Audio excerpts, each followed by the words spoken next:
यौम जमहूरिया के मौके पर शहर श्रीनगर के राजबाग में बीजेपी की जानिब से इत्तेहाद और हुब्बुल वतनी का जश्न मनाया गया। हिंदुस्तान के 75वें यौम जमहूरिया के एक हैरत अंगेज यादगार तकरीब का शहर श्रीनगर के राजबाग के खूबसूरत मकाम में शान शौकत और हुब्बुल वतनी के जज्बे के साथ इस तकरीब का इनेकाद किया गया। इस मौके पर बीजेपी के कुछ एक अहम लीडरान ने यह भी बताया कि उन्हें फख्र महसूस हो रही है कि श्री अशोक कौल ने बतौर मेहमानी खुसूसी इस तकरीब में हिस्सा लिया और उनकी वजह से इस तकरीब को बड़ी अहमियत हासिल हुई। इसके साथ साथ इस तकरीब में श्री सुरेंद्र अमरदार भी मेहमानी खुसूसी के तौर पर रहे। इस मौके पर इस तकरीब का हिस्सा IT incharge BJP advocate Sheikh Salman, Sheikh Shaukat Gayoor Indrabi, Shri GM Sofi और हकीम रूहुल्ला जैसी काबिल जिक्र शख्सियत भी इस तकरीब का हिस्सा रही। हर एक ने एहतियात और मुश्तरका मकसद के एहसास में हिस्सा लिया। इनके साथ कम्युनिटी के मुख्तलिफ शोबों की एक वसी नुमाइंदगी शामिल थी। ये भी एक जमहूरिया के तौर पर हिंदुस्तान के अजीम सफर का एहतराम करने के लिए इकट्ठा हुए थे। तकरीब की मेजबानी डॉक्टर मेहर रहतर ने शानदार तरीके से की, जिनकी फजाहत व बलागत ने प्रोग्राम को हमवार तरीके से आगे बढ़ाया।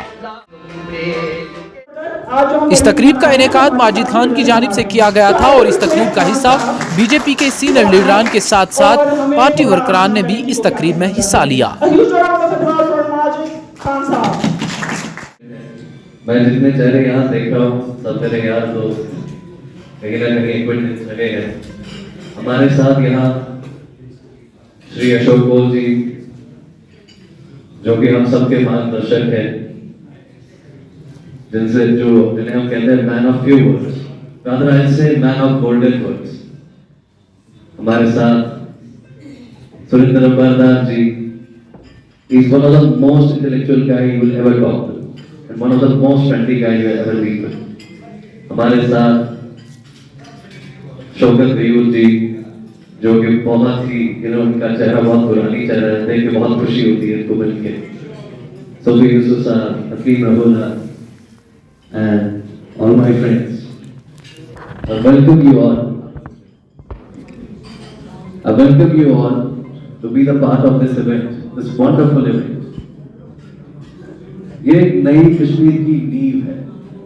It's a step to new Kashmir. A Kashmir जिसका विजन मोदी जी ने रखा था। That's why we call him a man with a vision, a man with a vision. We have two men in our lives right now in Jammu Kashmir. One is Modi ji and second is Shri Ashok Kol ji. They both are man with a vision and man with a vision.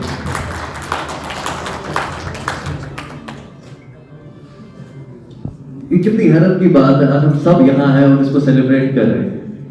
कभी एक दौर था जब हम झंडा हमारे दिल में था लेकिन हाथों में नहीं था। आज घर घर के छत पे झंडा है, आज हर गाड़ी के डैश पे झंडा है, आज हमारी प्रोफाइल फोटोज पे झंडा है और हमारी जान का कोई खौफ नहीं है। Proudly, yes. ये सिक्योरिटी एजेंसी और अशोक कौल जी को मैं बुलाऊंगी। मैं चाहूंगी कि वो अपनी बातों की मोती बिखेरे और हम सब उनको सुने। भाई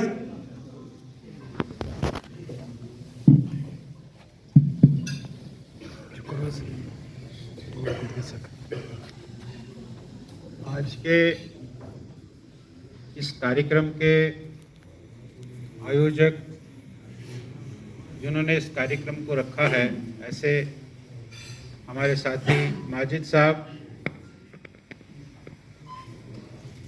सलमान साहब,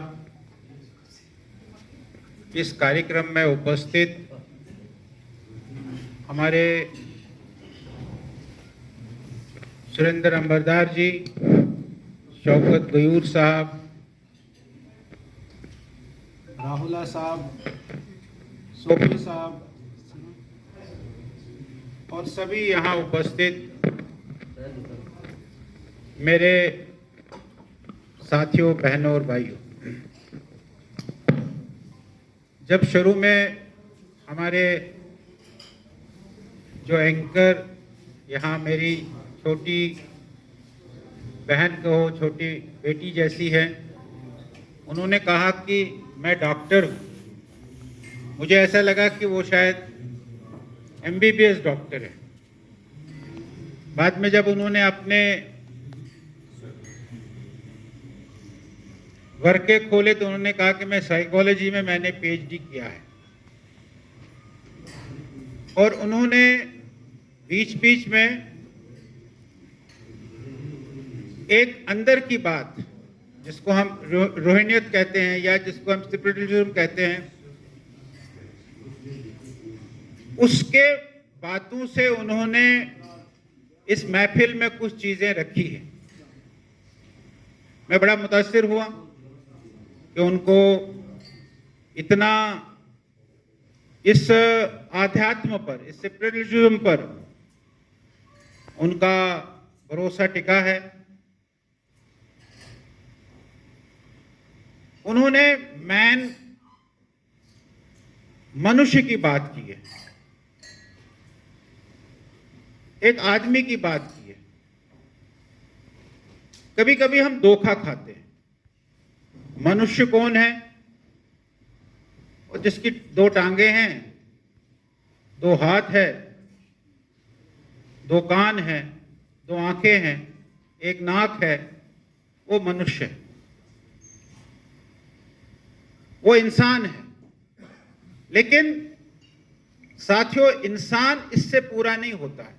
ये इंसान नहीं है, ये हमारा एक फिजिकल स्ट्रक्चर है। ये फिजिकल स्ट्रक्चर एक मनुष्य को, एक इंसान को पूरा नहीं करता। उसमें कुछ और चीजें चाहिए, जिन चीजों से मनुष्य पूरा होता है। मैं उन चीजों की व्याख्या या उन चीजों की चर्चा अभी नहीं करूंगा, लेकिन मनुष्य को मनुष्य बनने में, इंसान को इंसान बनने में बहुत सारी चीजों की आवश्यकता है, और वो है उसके पास। उसने उसका इस्तेमाल करना, वो उसका इस्तेमाल नहीं करता है। वो उन चीजों का इस्तेमाल करेगा तो जो इन्होंने बाद में बताया कि मनुष्य जो है वो सूफीज्म की तरफ बढ़ जाता है। सूफीज्म यानी स्पिरिचुअलिज्म, आध्यात्मिक, जिसको हिंदी में कहते हैं, आध्यात्मिकता की ओर जाता है, स्पिरिचुअलिज्म की ओर जाता है, वो सूफीज्म है।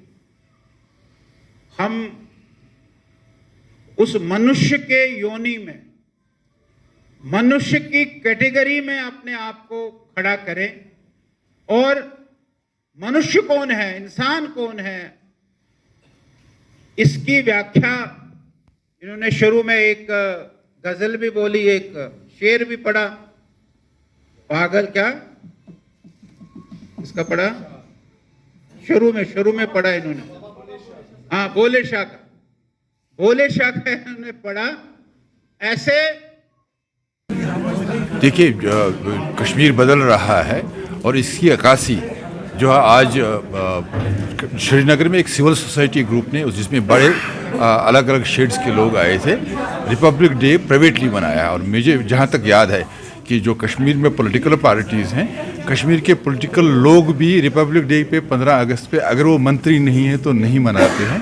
तो कश्मीर की सिविल सोसाइटी अलग से अपने इनिशिएटिव से रिपब्लिक डे मनाते हैं और खूबसूरत तरीके से मनाते हैं, महफिल सजाते हैं, सब लोगों को बुलाते हैं, चाय पिलाते हैं, गाना गाते हैं और रिपब्लिक डे के साथ आइडेंटिफाई करते हैं, रिपब्लिक डे को एम्फसाइज करते हैं, उसकी अहमियत को सब लोगों को समझाते हैं।